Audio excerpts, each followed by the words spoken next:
Hello everyone welcome back to my YouTube channel हिस्ट्रीर 3 number विशिष्ट प्रश्न उत्तर प्रश्नटी ହେଉଛି आंचलिक भाषा ଓ ସାହିତ୍ୟ ଉପରେ ଜୈନ ଧର୍ମର ପ୍ରଭାବ। ଆଞ୍ଚଳିକ ଭାଷା ଓ ସାହିତ୍ୟ ଉପରେ ଜୈନ ଧର୍ମର ପ୍ରଭାବ। ଏହାର ସଠିକ୍ ଉତ୍ତର ବର୍ଦ୍ଧମାନ ମହାବୀର ଅର୍ଦ୍ଧମାଗଧୀ ଭାଷାରେ ତାଙ୍କର ଧର୍ମବାଣୀ ପ୍ରଚାର କରିଥିଲେ। ଫଳରେ ମାଗଧୀ ବା ସୌରସେନା ଜାଣିଥିବା ବ୍ୟକ୍ତି ଏହା ବୁଝିପାରୁଥିଲେ। ପ୍ରାଥମିକ ଅବସ୍ଥାରେ ଏହି ଦୁଇ ଭାଷା ବହୁଳ ମାତ୍ରାରେ ପ୍ରଚାରିତ ହୋଇଥିଲା। ସମୟକ୍ରମେ ପ୍ରାକୃତ ଭାଷାରେ ପ୍ରଭୂତ ପରିମାଣରେ ଜୈନ ଗ୍ରନ୍ଥ ରଚିତ ହୋଇଥିଲା। ଏହାପରେ ଅପଭ୍ରଂଶ ଭାଷାରେ ରଚିତ ହୋଇଥିଲା ଅନେକ ଜୈନ ଗ୍ରନ୍ଥ।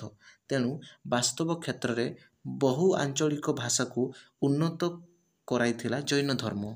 ସଂସ୍କୃତ ଭାଷାରେ ମଧ୍ୟ ଅଙ୍ଗ, ଉପାଙ୍ଗ, ଆଗମ, କଳ୍ପସୂତ୍ର ଇତ୍ୟାଦି ଜୈନ ଗ୍ରନ୍ଥ ରଚିତ ହୋଇଥିଲା। ଧର୍ମ ଦର୍ଶନ ତଥା ସାହିତ୍ୟ କ୍ଷେତ୍ରରେ ଏ ସମସ୍ତ ଥିଲା ଅନବଦ୍ୟ ସୃଷ୍ଟି। ତେଣୁ ଭାରତବର୍ଷରେ ଆଞ୍ଚଳିକ ଭାଷା ସହିତ ସାହିତ୍ୟ କ୍ଷେତ୍ରରେ ଜୈନ ଧର୍ମର ଅବଦାନ ଥିଲା ଅତୁଳନୀୟ।